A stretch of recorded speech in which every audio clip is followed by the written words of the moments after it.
Hello, I am Marnita Harris. I am the Vice President of Economic Equity and Inclusion here at the Detroit Regional Chamber. I'm happy to be with David Weeks, who is the Regional Director at Kelly Services. So, can you just take a moment to share a little bit about yourself and your background? You bet. I've been in staffing for about 30 years, almost all of it with Kelly Services, 29 plus years of that with Kelly Services. And I have, for most of that time, had geographic responsibility outside of the Detroit area. So I've had like the eastern third of the country for the biggest portion of that time frame, and worked with teams all over the country in trying to serve our talent, to serve our customers, and to make sure we really represent the communities that we find our offices in. Uh, I retired for about 4 hours back in 20, true story, 2023. I just announced to the family at lunch that Friday the 13th of October that I was Hmm. going to retire. Hmm. And about 4 p.m., I got a text message from one of the leaders here at Kelly saying, "Would you be interested in talking about leading Detroit?" I was so excited. I've Wow. lived here since 1990, and I've not Hmm. had the good pleasure of ever managing this piece of our business. And I was so excited. Oh my goodness, my heart took a jump. And my family's like, "I thought you were going to retire." And it's like, Hmm. oh man, if this job is offered, I'm running after it. And so here I am a little over a year later. And it certainly is my favorite of all the things that I've done, because I'm Right. not just parachuting in to work with a team. I'm representing the community I live in, and That's that's a great. differentiator. So Yes. that's who I am. I'm a family guy, two grown married daughters, five grandchildren, and I can't even begin to list the blessings of life. But just really fortunate to be here today and love what I'm doing. Well, that's great. That's great. I am so glad to have this opportunity to get to know you better. Um, I really going to get into this interview, but what you said is just like quite naturally of what we want to our reflection of our region to be.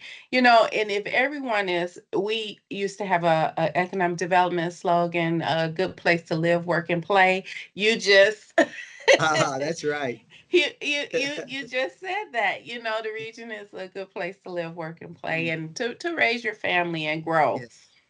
So why does I'm going to go into the questions now. Why does economic equity and inclusion matter to your organization, and why is it important? A second part of that, why is it important to the region? So, my company uh, has offices all across the country. Actually, we're global. Hmm. We have offices in so many communities, and we've been staffing since 1946. And the lessons that we've learned along the way, some of them very painful, but they've been positive lessons. And one of the biggest lessons I believe our company has learned is for us to be successful, we have to represent the communities that we're in. And that's why this is so important. We don't just try to drop in an office in some high end neighborhood. We don't try to become one thing for one group of people. We want to put people to work. We want to help them find meaningful employment. We want our customer base, our prospect base, to find great workers. And when we marry those things, and when we represent the communities where we reside, we win every time. I can't think of one time that I visited a Kelly office that I think was really inclusive of the culture that they were put in, that they didn't succeed. And so part of the good fortune I have in this role is, first of all, loving this city, and I do. I have such an incredible team. I think the best team I've ever had with Kelly. And if this gets into print, I'm in trouble for that one because I've had some great teams. But this team probably has the best heart that I've ever seen from one of my teams for loving the city and loving the people of the city and representing the different cultures across our city and wanting to put all of them to meaningful work. And again, I just think we are set up for continued success. And it's important to us also, when you think of the things that make a business successful, it really is the people. Um, Right. the, in this case, Definitely. it is for us. You know, some companies have the fortune of having a product. Our product is our people. Hmm. And when we represent our people appropriately, and that has so many different definitions, Marnita. One of them is, Hmm. it might be representing them to get them the right pay rate, or making certain that as we try to connect them with meaningful work, that it's a safe place to work. Right. And that Hmm. particular company treats all of their talent with respect and dignity. And it's just a beautiful place to be. But it's important to us because when we represent our communities, then we have our employees. They become our employees because they're clamoring to work for us. They recognize that we find good places to work. They recognize that we put their needs right at the top of the list. And word of mouth is very strong. And they find out they can make a fair wage working for Kelly. They find out that they're going to have a safe work environment. They'll have some flexibility if they want it. But those are the kind of things that are really important to us. There are statistics talking about um, how companies do better when they're inclusive of the cultures that they're Hmm. around, Hmm. how the longevity of their talent lengthens because they are comfortable in the workplace, Right. um, Yeah. how they have people that don't call off. I started saying don't get sick; they still get sick, but Yeah. they don't do those other call offs because they've got, at least it's not work related, the emotional things that go on in our Hmm. lives. Trying not to add to that by having a workplace that's combative or difficult to show up to work. So by just kind of embracing those things, I think we remove some barriers that really Yes. make it a lovely place to work. I don't know if I want to go as far as saying it's a happy place to work because work doesn't always make everyone happy. Right. But if we put money in the pocket and food on the table and pay for the housing situation, give them a respectable job, um, help them develop themselves to who they're going to be Right. next. That's important, Right. right? All of those things are just really important to us, and we have seen the fruits of being true to that over the years. And as we get better, and we're still growing, we Hmm. still, I'll admit for me, I still make mistakes. I'll see, oh, I could have done that better. We should really approach this differently next time. That kind of Hmm. thing. So we're always in that mode to try to improve, but we certainly have learned our learning that we can do our best when we represent, when we're inclusive, when we really embrace the cultures that we Hmm. represent. So, So we had the benefit of working with Peter Quigley and yes, with Alex, you know, when we looked at ourselves, when we really started on this journey, yes, Kelly was just right by our side helping us, as we looked at our internal strategies, how we should be looking at our different areas, because we were looking at hiring practices, yes. procurement, how we communicate internally and externally. So I do want to say that Kelly was very integral in us doing our processes. I've been in this role over a year, about a year, 6 months or so, and we have benefited from the things that you guys have already done at Kelly. So I say that to say, how what is Kelly doing to contribute to a more economically equitable region? There are several things that we actively do, Marnita, and Mhm. one of those things is we remove barriers. So we take a look again at the community that we want to represent. Maybe it's some talent with disability. Maybe it's some talent that have not worked in a while. Maybe it's some talent that have recently been laid off and they haven't applied for a job in a while. Mhm. And so we look at the barriers that might stand behind those people and them. wanting to work and being able to work. That's that's the piece that we really focus on trying to remove barriers. And so for those individuals that might self-identify as having a disability or are challenged in some way, Mhm. we try to find ways to work around that. We try to assist them or connect them with assistance that allows them to to be full and to be able to realize what employment is. For those that have been displaced from the workforce, and God knows we've been through some of that recently, Mhm. right? Mhm. Um, we we set up classes or we Oh. bring them for a one-on-one session to talk to them about what employment looks like now Mhm. and how they might want to diversify their skill set. um, we obviously we try to find them companies that are hiring for the talents they already have. That's Mhm. just smart business, right? But we also try to understand in the community, if they're wanting to stay here in this community, what are the jobs that are still hiring? How do we make this person, how do we encourage them, how do we strengthen them to go in and get that job? And then the other piece, those that haven't worked in a while, they might not even have a resume, so we help with Okay. resume writing. We will do some mock interviews with them. Those kind of things that maybe on the surface aren't seen or perhaps aren't valued by the onlooker. But Mhm. if it's you in that position of wanting to work Right. and not having been through that recently, having someone sit down with you that's very comfortable in those situations to ask you the questions of an interview or to refine your resume or just to talk to you about what the workplace looks like right now after COVID, or I don't know if we're after COVID or not, but Yes. Right. yeah, but wherever we are with COVID, Right.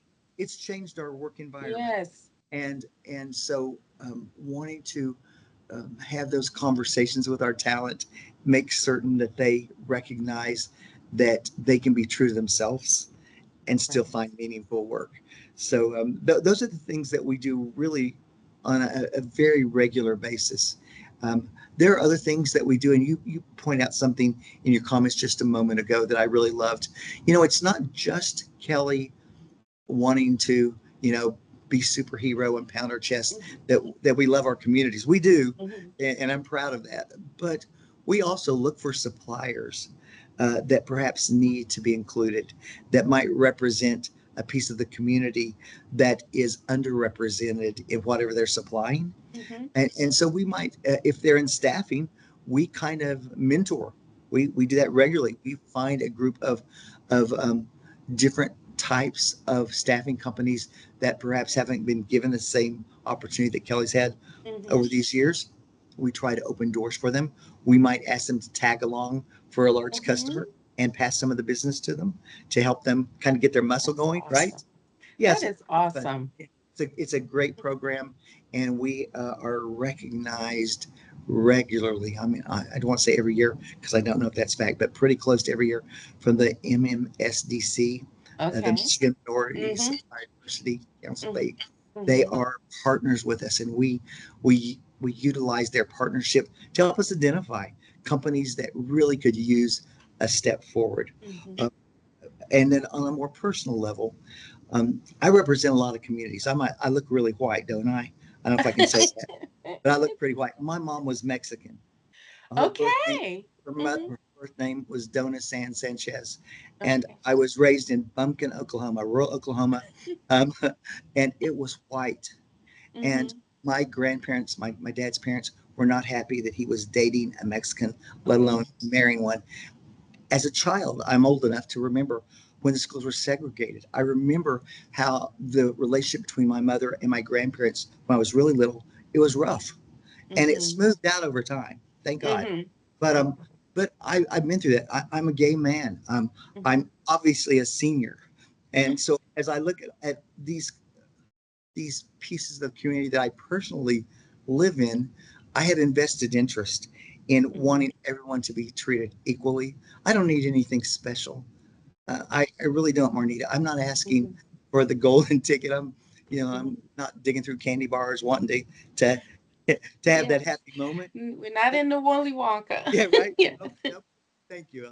I like to watch the movie though, but Yes. but but I do expect um, to be treated equally. Right. And I also expect, and my team will tell you this.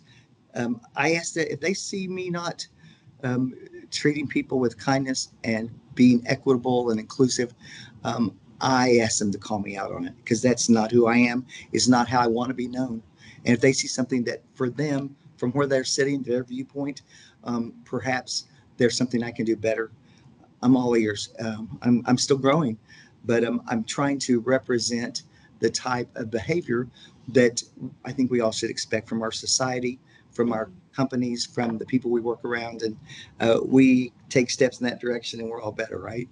Right, right. I was reading a recent study from the Conference Board, which is like a think tank organization, and they came out just in October in their press release. They were saying 63% of executive leaders who actively promote equity and inclusion positively, they impact the whole work experience for their team. And so, what you're doing is just exactly what provides to me, and what I'm the work I'm trying to do here is provide a culture. It's just a part of the culture. It's You just bet. what we Yes. do, Yeah. Yeah.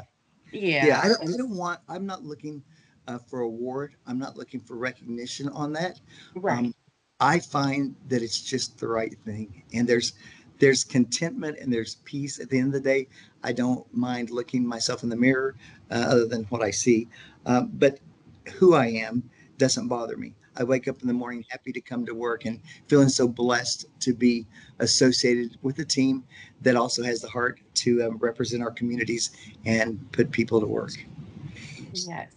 So if you were to, and this is my closing question, if you were to provide advice to a business leader who is seeking to get more engaged in equity and inclusion, economic equity and inclusion, or, and when I say engage themselves as well as their business, what would you recommend? What advice would you give?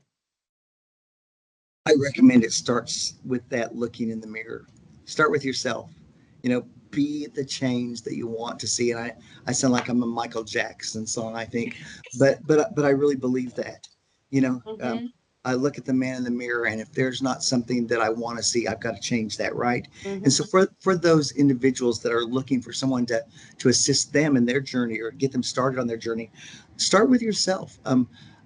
How do you surround yourself with people, and how do you represent the community that you live in? What does following your checkbook tell us about you? You know, I've Mm-hmm. heard for a lot of years, if you follow people's money, you Mm-hmm. find out what's really important to them. And so I would challenge individuals, uh, leaders, as they want to take this journey, take their company or their teams on this journey, that they start with themselves and do a little bit of self assessment. And when they're comfortable with that self assessment, it doesn't mean there's not room to grow, but when they're comfortable with that self assessment, it gives them the opportunity to start to lead others, and people will want to follow if they see the representation with that person that they are speaking what they live, Mm-hmm. and they'll want to join the journey. I mentioned before, I've got a great team. Uh, Many of the team members I inherited, so Okay. somebody did a great job. Yes. Yeah, so in these 13 That's months always that I've good. been back with Kelly for my Mhm. retirement, I've had the good pleasure to get to know them and to understand what's going on in their personal lives. I don't know, they don't need to share their dirt with me or their Right, right. challenges or any of that. That's not Mm-hmm. my business. But if there are ways that I can support and assist, there are ways I can love them and just help them get rid of the barriers in their personal Mm-hmm. lives, they'll be better workers. And Mm-hmm. so those relationships are pretty solid across the team. And I'm thankful that there's still something going on inside of me that speaks to me about things that I need to change. So I do some of that Mm-hmm. reflection. That's another Mm-hmm. piece I would share with that leader or with that company. It's never a bad time to reflect. How was today? Gosh, I just came out of this meeting. How was this meeting? I Mhm. just finished that call with Marnita. How'd I do? What do I wish I would have said? You know, I'm Mhm. constantly evaluating and wanting to improve. And I Mhm. would encourage them as they try to look at themselves and be the person that they want to see across their company or across their organization. That it also is a journey. It's not a destination. We can Right. all improve. We can all improve, and so I think Mhm. that's the message. Sorry, that was a long-winded message, but that's the message I would give them. No, that's a good message Thank because, self inventory is so important. A lot of times we get in the day to day activities of what the position is or what the organization is doing. But I'm finding with this Gen Z, and this Gen Y, they're like, I'm human. I am That's not a right. machine, and having that also understanding that we come to the table, like you say, with so many different facets of who we are, and that's the same with whoever who's on your team. So just really just taking that time to really say, how am I doing? What and watching what I am doing. So that's great advice. I thank you. And David, I thank you so much for taking this time with me. I so appreciate it. I appreciate you. I appreciate the team at Kelly. Like I said before, you guys were very instrumental in helping us stand up our program here. And so I'm so glad that you had the time today, and I'm glad that I'll get to see you this evening.